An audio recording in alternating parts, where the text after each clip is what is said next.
Serious? What's your real ghost story? When I was around 5, my aunt got diagnosed with cancer, so my mom left me at my dad's for over a month to be able to care for her 24/7. One night, I woke up crying and asking if my mom came with my aunt. When my family questioned me, I said my aunt came to say goodbye and that she loves me and will take care of me, but did my mom come with her? I miss my aunt. 5 minutes later the phone rang and it was my mom telling us my aunt had just passed. Young kids are ghost telephones. LMAO. My uncle Bill died when I was 4. He and I were incredibly close. He was my favorite and I was his. I lived in Colorado but we went down to Alabama for his funeral. I'm 31 now, so I don't remember him actually visiting me, but I do remember telling my mom, "Mom, Uncle Bill says it's going to snow." My mom calmly reminded me that Uncle Bill was gone, and we were in Alabama in 1995. "It doesn't snow here, Uncle Bill," and I got the last laugh when we all woke up the next day and it was snowing in Alabama. Very lightly, but it was there. Similar thing happened when my grandpa died. My cousins live in Arizona and the day he passed they told us that it had snowed. Where we're from we get terrible winters, so I like to believe it was his way of letting them know he was okay.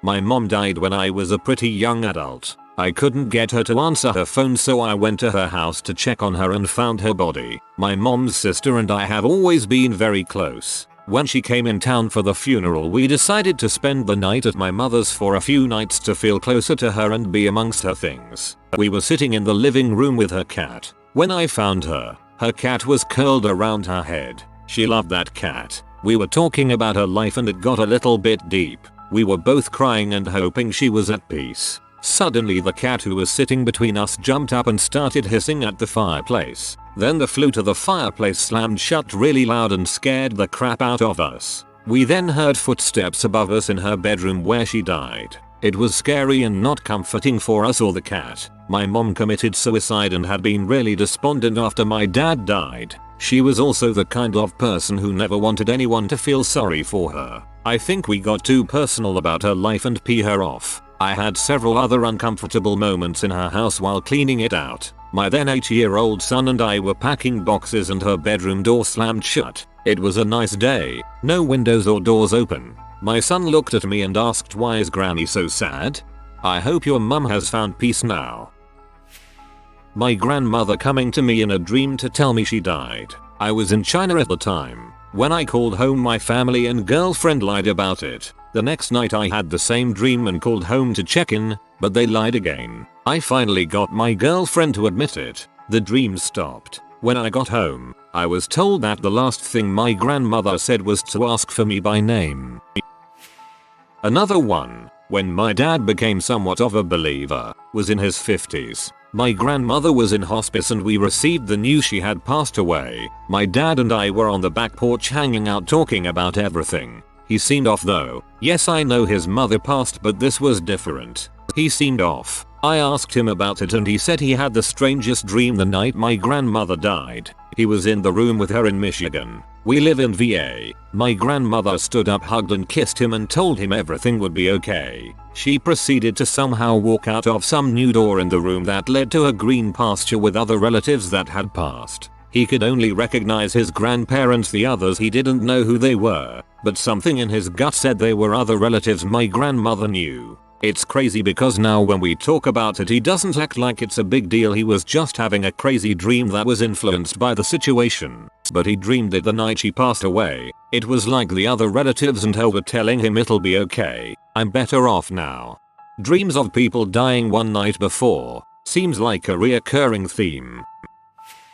Posted this elsewhere recently, but my biological dad lives in a creepy old farmhouse he renovated. I was helping him build out the office late one night. He went to the bathroom, and I kept plunking away. I was on the floor and set my hammer down. I felt something, a presence, and looked to where I thought someone would be. Nothing. I reach back down for my hammer and it's out of arm's reach, maybe 5 feet further than where I had set it down. I hadn't moved at all. He comes back after he's finished and I tell him what had just happened. He laughed and said, "The little girl must be playing with you." Little girl? What? He then tells me that every now and then he hears a little girl laughing, and has even seen her. She's always wearing the same pair of overalls and she just kind of wanders around upstairs. I'm not one to believe in paranormal experiences, but I have no explanation other than a little girl ghost just wanted to play. When I was younger, I used to see a black cat that would follow me around. It wasn't an everyday occurrence, but sometimes I would see them, and once I got a real good look at it. Black cat with bright green eyes. Anyway, I never really talked about the cat following me around and don't remember mentioning it to anyone. As I got older, I noticed it less until one day my brother asked me out of the blue what happened to the black cat that used to follow me. That freaked me out a little. I tried to convince myself I was imagining things, but how did he know about the cat and that they were missing?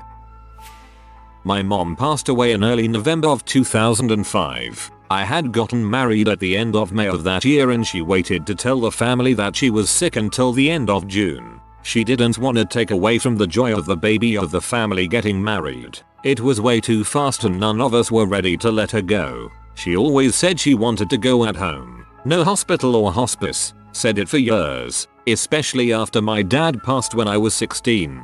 He passed at home, surrounded by all of us up until the end. That was what she wanted too. In the house he built with his bare hands and the house they raised the family in. So, that's what we did. Basically, her 6 children moved back home and stayed with her for the final 2 months. We took shifts to see our husband-wives work during that time, but at any given point, there were 4 of us there 24 hours a day, making sure she was surrounded by love and never alone. Now, I didn't take her death well. I mean, I did everything that needed to be done and kept myself together. But we were close and this was so fast and I didn't want to believe it. I can't tell you number of times I caught myself calling her, to then just stare at the phone mid-dial and realize she wouldn't pick up. Well, a month after she had passed, I was alone at my own home watching TV. It was only about 7 p.m, so dark at that time of year in New England, when movement caught my eye from my eye on the left, 12 feet from me. My mom walked through my kitchen stirring something in a bowl. She paused in the doorway, gave a little wave with her fingers from the hand wrapped around the bowl, as her head tilted with a smile and moved past the doorway. I was frozen to where I was sitting, so I called out Mom and heard her laugh. Her healthy laugh, from before she got sick and couldn't smile anymore, let alone laugh. I went to the kitchen, but there was nothing. I swear on my life that this was real. She was there. Thing is, my mom was a great baker. She passed a lot of her recipes on to me, and while not as often as I would have liked, we baked together. It was time that made both of us happy. We laughed, chatted, gossiped and drank tea while we waited for some delicious concoction to come from the oven. To this day, whenever I make her cheesecake, cookies, cream puffs or meringues, I'm happy. I dance around the kitchen as I stir the bowl and I think of her and the time she visited me. She has only visited me in my dreams since, always to warn me or help me with a problem that I'm having. I like to think that she was able to muster the energy to come see me in person, just this once, so that I knew that she was okay. I didn't have to be sad and that she would always be there. As sad as this is, I love it. Bless her. I used to work in a bar that wasn't exactly a jail, but temporarily held people awaiting court and sentencing. Everyone had stories about the residential ghost, who we called Sebastian. First time I saw Sebastian, I looked down the stairs while I was opening, and saw some legs in black pants and smart shoes. The ceiling obscured his torso upwards. When I went downstairs to ask how he got in, he ran down the hallway and vanished. A few other staff members mentioned seeing a man in a black suit who would be in the bar after hours while you'd be cleaning, but when you'd approach or speak to him, he'd turn a corner and disappear. Sometimes after closing, you'd hear someone ringing the bells on staff members' bikes downstairs, or you'd hear a crash and the bikes would be moved to a different place. Other times, you'd see a man in black duck into the office, and by the time you'd enter he'd be gone. The clincher that convinced us all that it wasn't just a thing we all believed because we all joked about it so often was the day the new chefs came. They didn't speak much English and would leave once dinner service was over, so they never engaged in the Sebastian stories. One day, one of them asked about a man in black kept leaning on the ordering window while they were cleaning. Sebastian was pretty chill though. He never scared us or did anything mean. I think he just liked hanging out. I used to work in a bar that wasn't exactly a jail, but temporarily held people awaiting court and sentencing. I like how it sounds like the bar was for those awaiting court. Lem just grab a quick tequila before court. Was visiting a friend in Chicago. She told me under no uncertain terms, the ghost of a woman who lived there wasn't really fond of men staying there. I was told that I needed to make sure I closed any door behind me, lest she slammed the door behind me. Sure as crap. First night I'm there, I get up to go pee in the middle of the night. I didn't close the bedroom door when I came back from the bathroom. Door slammed so hard it knocked a piece of art off the dang wall. Install a revolving door and attach it to a generator. Free electricity. We started hearing knocks on the siding, second floor, as if someone was at the door. This followed loud banging in the basement every night. I decided to record through the night and this snowflake ornament started spinning long after all had gone to bed. There was no draft as the other ornaments didn't move. When I played it back I heard a man's voice repeatedly calling me a hoe. I still live there.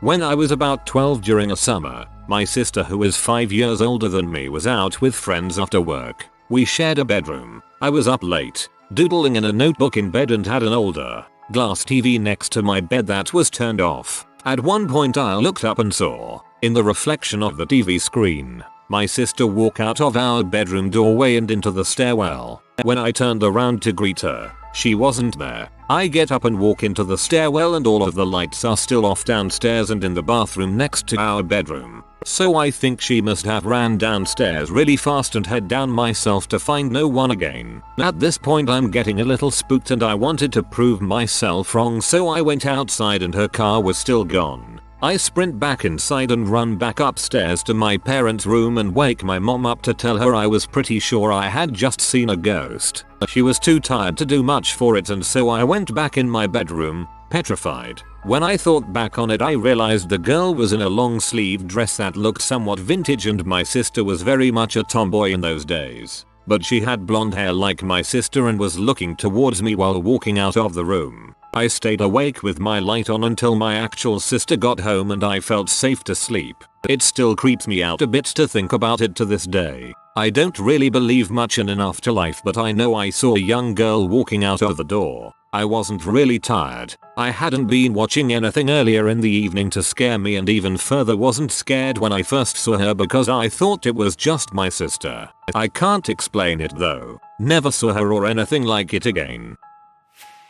When I was 15, my dad was driving to a friend's house to practice some roller hockey. My buddy lived in a 2-story log cabin with a long winding driveway. It was the first time I had been to his house and had been told his parents wouldn't be home until later in the evening. As we drove up, my dad says he thought my friend's parents weren't home and I told him they weren't. He then points to a 2nd-story window and says, "Well, someone is here." I look up and see an older male dressed in Western clothing and wearing a big cowboy hat. This is Texas, so that isn't unusual. I said I guess they got home early and shrugged it all. A while later I mentioned something about asking his parents something and he says they won't be home till later. I point out both my dad and I saw someone in his house and he freaks out because no one was supposed to be there. We then go in the house to check it out and don't find anyone. After his parents got home we were in a back room of the house and I see a picture of the guy who had been upstairs. I point it out to my buddy and he turns white and says that was his granddad,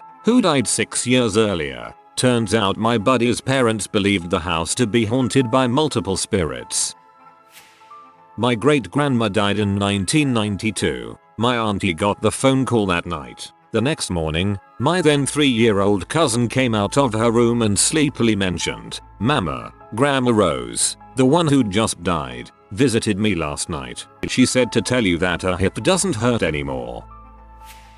My girlfriend and I were driving back to her parents' house when I was probably 17 or 18. We went down this one road and she screamed for me to swerve. I figured she seen a deer. When I turned my head I seen a woman dressed in white pushing a white bassinet. She was also holding a boy's hand and he was wearing white. They weren't in my rear view.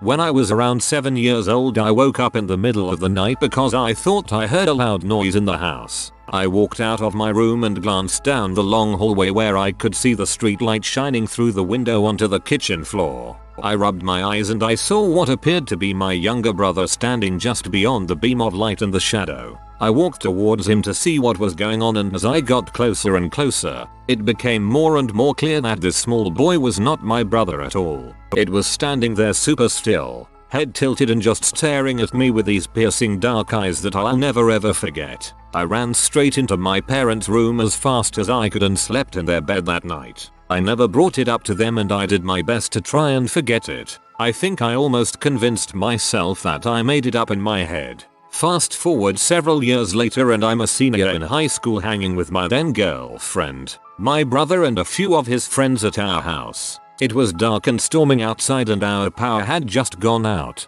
I decided to light a candle, put it in the middle of us, and we were all just laying there talking on the floor. Someone randomly suggested that we tell ghost stories and I immediately thought about my encounter 10 years prior. I said, guys, I'm going to tell you all something that I've never told a single soul. I saw something many years ago right here in this very house and if you believe me or not, I 100% saw something paranormal right over there actually, pointing over to the kitchen. Before I could even start my story my brother goes, wait a second, are you serious? I glanced over at him confused as to why he interrupted me. He then looked me dead in the eyes, his face distressed and turning a little bit white. Did you happen to see a little boy? My jaw dropped and I was at a complete loss for words. Everyone around us immediately started freaking out too because they instantly grasped that we had both seen the same thing.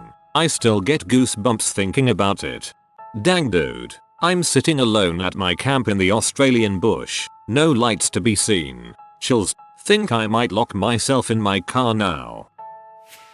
My grandma and great-grandma and their dog moved into an old cabin. There were many stories she had about strange things that happened in the house. Sinks turning on in the middle of the night, noises of footsteps in the attic, motion sensing night lights turning on when my great-grandma was asleep with the dog in another room, etc. Also, there were crosses carved above many of the doorways. When they moved in, my aunt helped with some painting and covered the crosses in the process. As they covered them they heard noises coming from another part of the house. The next day, the crossed were all back. Coincidentally, my mom's boss's son just recently moved into the same house, 15 years later, and she was telling my mom about her son's haunted house before ever being told that my grandma and great-grandma lived there.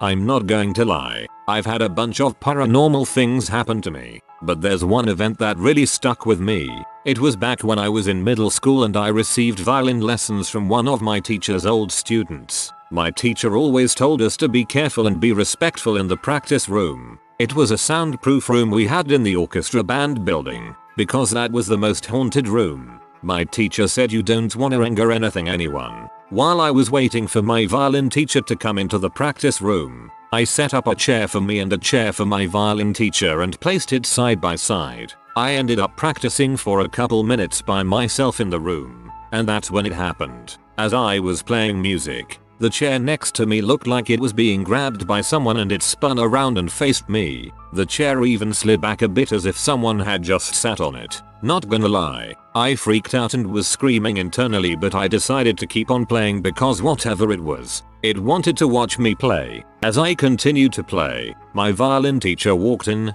saw my freaked out face and saw the chair facing me. He kinda just smiled at me and said, "Oh, so it happened to you too, huh?" He just shrugged it off and grabbed a different chair and sat next to me, and we proceeded with the lesson with that chair still facing me. Never been so freaked out in my entire life if I'm being honest.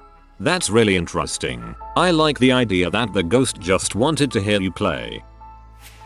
My uncle died and due to COVID we couldn't tote away he was. So my relatives who lived close decided to set their own wake in our house. I was cleaning my room when all of a sudden I hear this male voice clearly saying hello in my right ear. I dropped everything and went outside, but my male relatives were all out. In our culture, when a person dies we believe they revisit the place where they have relatives. My chow chow passed in December 1999. She was almost 14 years old. One evening in the late spring of 2000, I got an unusual urge to go out onto the front porch. The porch and front of the house were brightly lit by a street light across the street. While standing outside, I hear a chuff chuff chuff noise coming from the left and getting closer. This sounded exactly like the sounds my chow chow would make when doing a fast walk. The chuff chuff chuff continued approaching from the left. By now, I am looking up and down the street, in the yard, over the railings, trying to ascertain where the noise was coming from. There was no one on the street, no one in my yard, no one else outside. I looked and looked but could find no source, and the noise kept coming. When the sound was right in front of me, it stopped as I felt the sudden presence of my chow chow. I broke into happy tears and enjoyed her presence and thought how much I loved her and missed her. I thought how it would be to have her with me all the time. Something inside me said having a ghost, albeit a dog ghost, with me all the time, may not be the best thing. So I told her I loved her but she needed to go on with her journey. We'd be together again later. The chuff chuff chuff started again, moving to the right, away from the porch. It continued for a short while, getting fainter and fainter. I never heard the chuff chuff chuff again, but I believe we will be reunited one day. This one made me tear up. Animals have such a special bond and leave a hole that never quite fills up when they leave us. I hope that moment brought you a little bit of peace.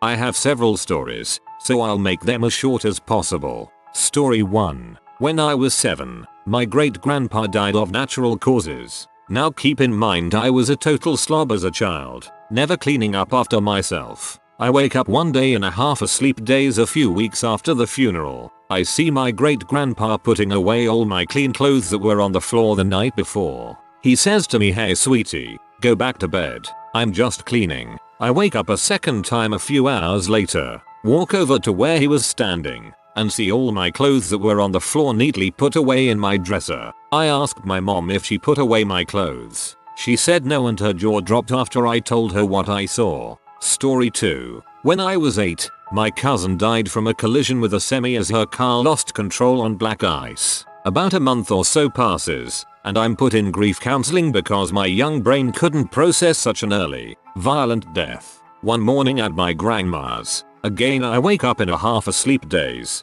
and she's on her knees on the floor smiling at me. She said, "When you're ready, I have the kids' table set up for some tea." Okay, I don't remember if or how I reacted, but I blinked and she was gone. I didn't go back to sleep this time. The kids' table was set up with cups and pretend drinks and teapots. I asked my grandma if she did this. She said no. Story 3. This one is more tame but still freaked me out. My dad died when I was 19, and his ashes were separated between me, my sis, and bro. Maybe a week into having his ashes, the lights in my apartment start to flicker non-stop. We tried changing the bulbs, calling maintenance to fix it, etc, but nothing worked. I texted my sis and asked her if she had anything weird happen since receiving his ashes. She had the same problem with her lights that she'd never experienced in her house. Now I know it's frowned upon to contact the dead, but the flickering light was annoying me to no end. I said out loud, "If you're here, Dad, could you please give me any other sign that doesn't involve messing with my crap?" I got a knock on my bedroom door at 2 AM.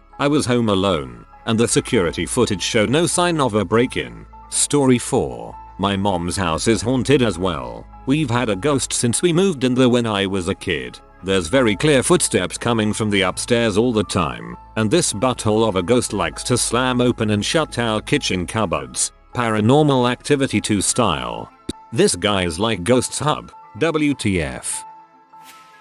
Too many to list them all, so I'll go with the most recent. Just happened last night. Background: my younger kids are ages 2 and 5. Their dad Bill died last month after a year-long battle with brain cancer. The kids collab with me in my bed. Ever since Bill died, at random times during the night when the kids are asleep and I'm still awake, I'll see a large shadow moving across the room out of the corner of my eye. I tend to dismiss that as my mind playing tricks on me, but last night my 2-year-old son woke up in the middle of the night. I heard him laughing and looked over at him, and he was pointing up at the ceiling, and then he waved. Then he smiled and whispered, "Dada," and reached his arm upward. Then my son made a series of sounds that his daddy taught him to do. He never does those sounds on his own, he only ever did them with his dad. It was like their little game. And then I really did see a large shadow move slowly across the ceiling over to the window, and then it was gone. And I was looking directly at it this time.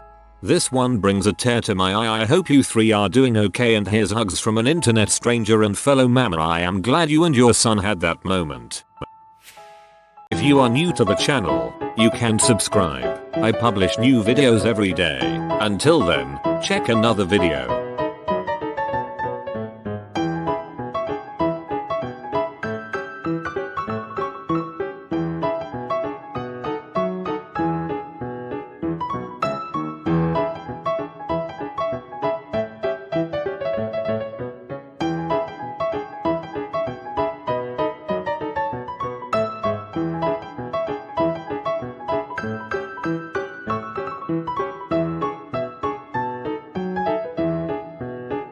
Bye for now.